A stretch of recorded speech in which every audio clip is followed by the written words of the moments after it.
Thank you. Thank you. Hi Jay, this is Zaid Malik from Pakistan.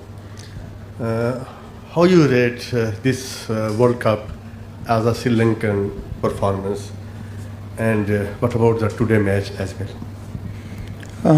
I think we would have done better for sure, and since we played in Sri Lanka, we had a lot of opportunities to be in the semi-finals, but unfortunately we are not there. 100%. I feel that we should have done better. In once we have seen you have beaten big teams, but after all there is no continuity in your performance. What was the reason behind? Yeah, because of the inconsistent about some of the games batting, some of the games was bowling. So if you want to win quite a few games, you need to click the batting and the bowling, both departments, to click really well. Unfortunately, it was not consistent, so that was the key. So we need to be consistent on every department. At the back, and then Fidel, and just one question per person, please. Sanath, disappointing campaign and commiserations, but Sri Lanka won the T20 World Cup in 2014. After that, in the next 12 years, Sri Lanka have failed to qualify for the semi-final of a single ICC event. Do you think Sri Lankan cricket needs a radical overhaul? It was a bit unfortunate that after 2014 we have not even qualified for a Super 8. This is after a long time we qualified for Super 8, and that was good. And but like I said earlier, the consistent performance is the key. So if you want to do well as a team, we need to click the batting and bowling both. It's a bit unfortunate that we have quite good players. We have players, and we need to play under pressure. We need to perform under pressure. So there are a few things we need to get it right at the moment. So I think yes, we came after a long time into Super 8. Sanath ඔය හිතන විදිහට කොතනද මේ campaign එකේ මේ වැරදුනේ ලොකුම අඩුපාඩු තියෙනවා නම් වැරදුනේ පළවෙනි මැච් එකේම වන්දු හසරංග ගියපු එක ලොකු වැරද්දක් වුණා මට. මම කෝච් හැටියට මම හිතනවා එයා මගේ ටීම් එකට බෙස්ම ප්ලේයර් ඕල් රවුන්ඩර් එයා ගියා. ඊට පස්සේ ඉෂාන් මාලිංග ගේ ඩිස්ලොකේෂන් එකක් තිබ්බා ෂෝල්ඩර් එකේ. ඊට පස්සේ මතීෂ පතිරණ started to හොඳට බෝල් කරන පටන් ගත්ත ගමන් මතීෂ පතිරණ ඉන්ජර් වුණා. ලාස්ට් ගේම් එකේ කුසල් මෙන්ඩිස්ගේ හැම්ස්ට්‍රින්ග් එක ගිහිල්ලා අපි සෙල්ලම් කරන්න ඕනේ. ඉතින් මට ඒ වගේ පසුබෑම් තිබුණා. ඒක හැබැයි නිදහසට කාරණයක් නෙවෙයි. ඒකට රිප්ලේස්මන්ට් අපි ඒකට පර්ෆෝම් කරන්න ඕනේ. ඉතින් අපේ ඒ ආපු අය ඒ රිප්ලේස් කරපු අයත් එක්ක ටීම් පර්ෆෝමන්ස් එක ඒ ස්ටෑන්ඩඩ්ස් වල මම හිතනවා කම්පීට් කරද්දි අපි එතන හිටියේ නෑ. මොකද ඉංග්ලන්ඩ් මැච් එකේ අපිට හොඳ ඔපචුනිටි එකක් තිබ්බා පල්ලේකලේ 140ක් චේස් කරන්න. ඒක අපි unnecessary විදියට විකට්ස් ත්‍රෝ කළා. ඒක අපි පරාද වුණා. නිව්සීලන්ඩ් ගේම් එක අපි බැට් කරන්නේ හරියට අයිසරයක් එක්තරාමේ. මෙතෙන්ට ඇවිල්ලා අපි හොඳ පර්ෆෝමන්ස් එකක් දුන්නා. ඉතින් මම හිතනවා අර කන්සිස්ටන්සි මම අර ඉස්සෙල්ලා කියන පර්ෆෝමන්ස් එක but players වල ප්‍රෙෂර් එක තියෙනවා. ඒක නැචරල්. ඒව නවතින්නේ නැහැ. අපි අපේ රටේ ගහනවා හොඳට කරන්න ඕනේ. ඒ ප්‍රෙෂර් එක තියෙනවා. ඒ ප්‍රෙෂර් එක ඇබ්සෝබ් කරලා චැලෙන්ජ් එකක් ඇටියට අරගෙන කරන්න ඕනේ. ඉතින් මට හරි දුකයි කෝච් හැටියට අපි ඒ සෙමි ෆයිනල් එකේ නැති එක. අපිට හොඳ අවස්ථාවක් තිබුණා මේ හැම ප්ලේයර් කෙනෙකුටම අපිට ඒ ඔපචුනිටි එක ගන්න. මොකද ලංකාවේ අපේ ප්‍රේක්ෂකයෝ අපේ මිලියන 22ක් ඉන්න මේ රටේ මිනිස්සු ගොඩක් ආස වුණා අපි සෙමි ෆයිනල් එක යනවා බලන්න. ඉතින් ඒ දුක තියෙනවා. ඉතින් මම ඇත්තට මේකට සොරි කියන්න ඕන, සමා වෙන්න ඕනේ. මොකද අපේ අතේ තිබිච්ච දෙයක් තමයි අපි නැති කරගත්තේ. ඉතින් මම හිතනවා මේව හොඳ පාඩම් මේ ප්ලේයර්ස්ලට මේ වගේ අවස්ථාවක් මම හිතන්නේ ආයිත් අපිට අපේ රටේ මේ වගේ අවස්ථාවක් නොලැබී යාම මට හරි දුකක්. සනත් අද තරගයේ බලපුවම ලකුණු සංඛ්‍යාව එක විශාල සංඛ්‍යාවක් ශ්‍රී ලංකා කණ්ඩායමට තිබුණේ. නමුත් අර ප්‍රේක්ෂකයෝ ක්‍රීඩා ලෝලින් හිතුවේ නෑ මේ තරම් ඉක්මන් ළඟට ළඟාවී ඉවත් කියලා අපේ කණ්ඩායම. අද ප්‍රචාර එකක් තිබුණ නැද්ද කණ්ඩායමට අද වඩාත් හොඳට මේ වගේ නිර්භව ක්‍රීඩා කරන්න? අද මම හිතනවා වෙනදටත් වැඩිය ප්‍රෙෂර් එකක් තිබ්බා. ගොඩාක් ප්‍රෙෂර් එකක් තිබ්බා. මම හිතනවා ප්‍රේක්ෂකයොත් ගොඩාක් කනගාටුවෙන් මම හිතන්නේ තරඟට එන්නේ නැත්තේ. මම දන්නවා ඒක. ඒත් ඒ අය අපි ක්‍රීඩා කරේ විදිය මොකද අද අපි ආපු වෙලාවම දැනගත්තා තනනිල්ල වගේම අද පින්න වැටෙන ගතියක් තිබුණා හවස ඉඳන්ම. ඉතින් ඒකත් එක්ක රැ වෙනකොට තනතිල්ලේ පන්දුව පොඩ්ඩක් හොඳට එනවා. ඉතින් ඒකයි අපි ඉස්සෙල්ලම කාසිය වාසිය දෙන්නත් අපි පන්දුව යවන්න පටන් ගත්තා. ඉතින් අවසනාවකට වගේ මම හිතනවා අපි පොඩ්ඩක් ලකුණු ටිකක් වැඩියෙන් ගියා අපේ පන්දු යවන්නන්ගෙන්. ඒත් මම දැක්ක දේ තමයි පවන් රත්නායකයි දසුන් චානකගේ ඉනිං එක. ඒ කියන්නේ ලොකු පීඩනයක් එක්ක ක්‍රීඩා කරේ. ඉතින් එහෙම තමයි වෙන්න ඕනේ. පීඩනය කියන එක නැති වෙන්නේ නැහැ ප්‍රෙෂර් එක. ඒක ඕනම මැච් එක තියෙනවා. අපේ රටේ ගහද්දී ඒක වැඩි වෙන්න පුළුවන්, අඩු වෙන්න පුළුවන්. අපේ රටේ ගහද්දී අපිට සපෝට් එක වැඩියෙන් තියෙන්නත් පුළුවන්. එහෙම තියෙනවා නැත්තේ නෑ. 100%ක්ම දෙනවා මේ ඉන්න ප්‍රේක්ෂකයෝ ඇවිල්ලා අපිට සහයෝගය. ඉතින් අපි දැනගන්න ඕනේ අපේ ස්ට්‍රෙන්ත් එකට අපේ ක්‍රිකට් එක සෙල්ලම් කරන්න ඕන. අපි එහෙම නැති වුණොත් මේ ප්‍රේක්ෂකයෝ වුණත් මේ රට වුණත් කඩාගෙන වැටෙනවා. ඉතින් අපේ අතින් ඒ අඩුපාඩු වුණා. හැබැයි අපි අද ඒක හොඳ තරගයක් හැටියට නිමා කර එක තැනක් විතරයි. අපි පොඩි හොඳ තැනකට ආවා. තරගාවලියක් හැටියට ලෝක කුසලානයක් හැටියට මම නම් සන්තෝෂ නැහැ. ලකුණු 5කින් පරාජය වුවත් ප්‍රේක්ෂකයන් අවසාන මොහොතේ ගොඩාක් සතුටටපත් වුණා. ඒක ප්‍රේක්ෂකයන්ට දෙන්න තියෙන පණිවිඩය මොකද්ද මේ අවස්ථාවේ? මට හරි දුකයි ප්‍රේක්ෂකයෝ ගැන. මොකද මම දන්නවා ඒගොල්ලෝ මොනතරම් විශ්වාසයකින් කණ්ඩායම් පිළිබඳ තරගවලට ආවද කියලා. පළවෙනි තරගයේ ඉඳන්ම මම හිතන්නේ ලංකාවට දෙන්න පුළුවන් ටීම් එකට දෙන්න පුළුවන් උපරිම සහයෝගය දුන්නා. ඉතින් මම ඒකට හැමදාමත් ස්තුතිවන්ත වෙනවා.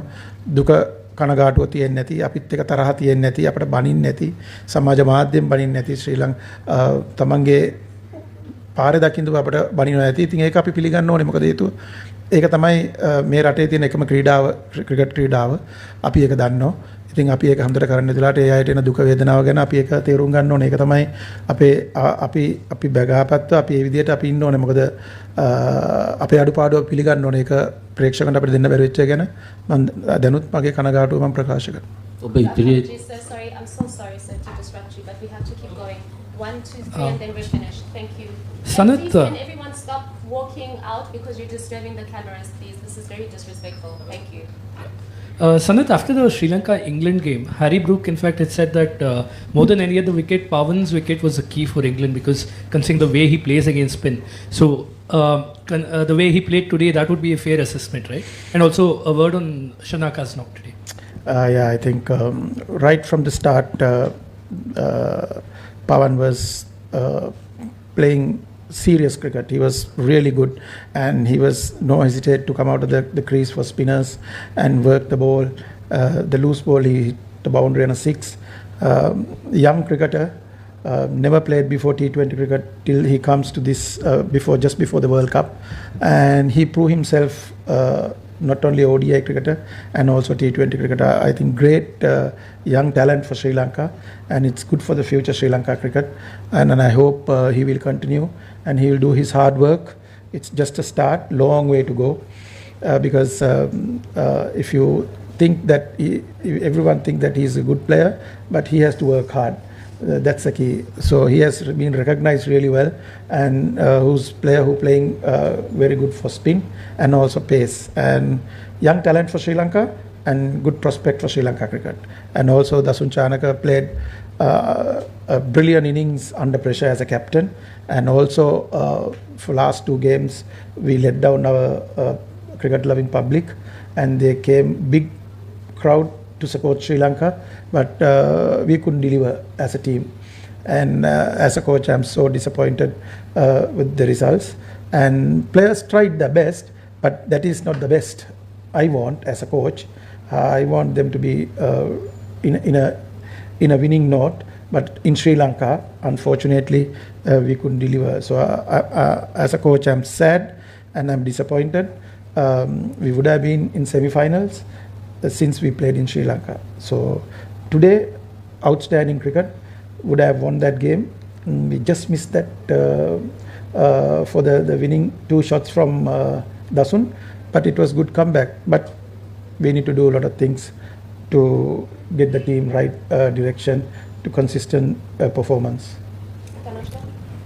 සනත්තයි ඔයා ශ්‍රී ලංකා කණ්ඩායමේ ප්‍රධාන පුහුණුකරු තනතුර දරූ අවසන් තරගයේද මේ නිමාවටපත් වුණේ බොහෝ දෙනෙක් මම හිතුවා මම ඒක තව කාටද කෙනෙකුට දෙන්න ඕන කියන එක මම හිතුවා.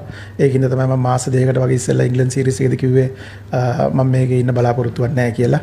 ඉතින් මම ඒ තීරණය අරගෙන තමයි මම ඒක කිව්වේ. ඉතින් මම වර්ල්ඩ් කප් එක මම හිතුවා මට හොඳ නෝට් එකකින් මට මෙතනින් පුහුණු කරු හැටියට යන්න පුළුවන් වෙයි කියලා. ඉතින් මට හිතපු තරම් ඒක කරන්න බැරි වුණා. මට ඒක ගැන දුකයි. හැබැයි මම මේ තිබිච්ච තැන ඉඳලා මට පුළුවන්කමක් ලැබුණා මේ ටීම් එක අවුරුදු එකමාරක් විතර ODI ටීම් එක අපි 8 9 ඉඳලා චැම්පියන්ස් ට්‍රොෆි එකක්වත් ක්වොලිෆයි වෙච්ච නැතුව හිටපු ටීම් එකක් මට නම්බර් 4 එකට ගේන්න පුළුවන් වුණා. ටෙස්ට් ටීම් එක මම නම්බර් 6 එකට ගෙනාවා.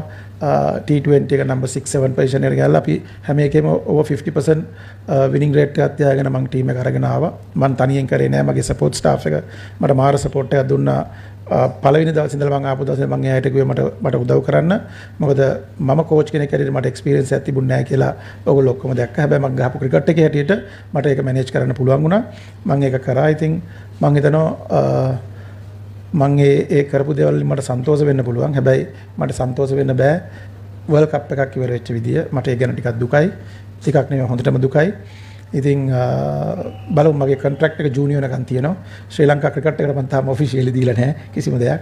ඒගොල්ලොත් එක්ක මම ඩිස්කස් කරන්න ඕනේ ගිහිල්ලා කතා කරන්න ඕනේ මොකද්ද කරන්න කියන එක. සනත් අපි කතා කරොත් ක්‍රීඩකයන් ආබාධ වෙද්දී ඒකට යොදාගෙන හිටපු බෑකප් ක්‍රීඩකයින්ව හරි හැටි අපි try out කරලා තිබ්බද වර්ල්ඩ් කප් එකට කලින් සහ මේ කණ්ඩායමේ අනාගතය ගැන ඔබට කියන්න තියෙන අදහස මොකක්ද?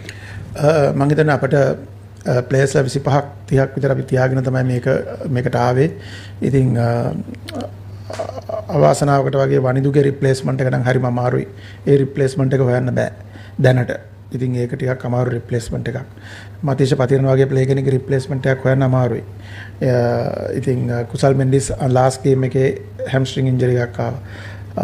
අපි ගොඩක් ප්‍රයොරිටි දුන්නා ඉෂාන් මාලිංග T20 ක්‍රිකට් එකට ගෙනල්ලා මැච් ටික ගහලා එයා හොඳ තැනකට ගේනකොට තමයි එයාගේ ෂෝල්ඩර් ඩිස්ලොකේෂන් එක උනේ. ඉතින් අපේ තියෙන රිසෝසස් එක්ක තමයි අපි මේ රිප්ලේස්මන්ට් කරේ.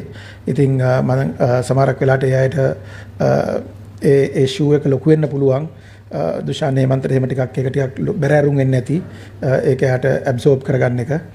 ඉතින් අපිට ඒ රිප්ලේස්මන්ට් ආපු අයින් වනිදුගේ මතිෂ පතිරණ රිප්ලේස්මන්ට් එක හරි අමාරුයි. ඉතින් එතෙන්දී අපි සෑහෙන කණ්ඩායම පුහුණුකරුවෙක් හැටියට මම මානසිකව ටිකක් වැටෙනවා. මොකද මට ඉන්න හොඳම දෙන්නෙක් එතනින් ගියාම මොකද මගේ බෝලිං ඇටැක් එකේ ඉන්න බෙස්ම දෙන්න අපේ බෙස් බෝලිං ඇටැක් එකක් තිබුණේ. ඉතින් ඒක අන්තිමට දුෂ්මන්ත ශමීරටයි මහේෂ් තීක්ෂණටයි විතරක් අදින්න වුණා මේ ටුව එක දිගටම. ඉතින් ටීම් එකක් හැටියට ඒගොල්ලෝගේ 100% දෙන්න ෆුල් try කරා හැමතිස්සෙම. මම කෝච් හරියට ඒ ගැන සන්තෝෂ වෙනවා. හැබැයි ඒගොල්ලන්ට ටීම් එකක් හැටියට තවත් ඉම්ප්‍රූව් වෙන දේවල් තියෙනවා, කරන්න දේවල් තියෙනවා. ඒ ඩිසිප්ලින් එක මම හදලා තියෙනවා. මම හිතනවා ඒක මේන්ටේන් කරන්න ඕනේ. අපි මේව හැමදාම ඉන්න ආපු තැන නෙවෙයි. මේව తాවකාලික දේවල්. ඉතින් යන්න ආපු දවසට අපි මේව දීලා යන්න ඕනේ. ඉතින් බෞද්ධ දර්ශනය කියන එක ඒක තමයි ඒක තියෙනවා. මේ හැමදේම తాවකාලිකයි.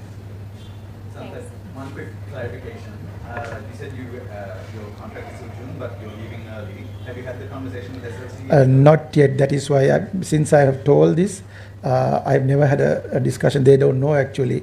I'm going to say this even. I'm going to have a chat with the Sri Lanka cricket for sure. But your mind is made up. I have told this to if they can get somebody, definitely yes. I have to have a chat with them till they get someone. Definitely, I'll definitely have a chat with the Sri Lanka cricket. Thanks everyone. Thank you so much. Thank you.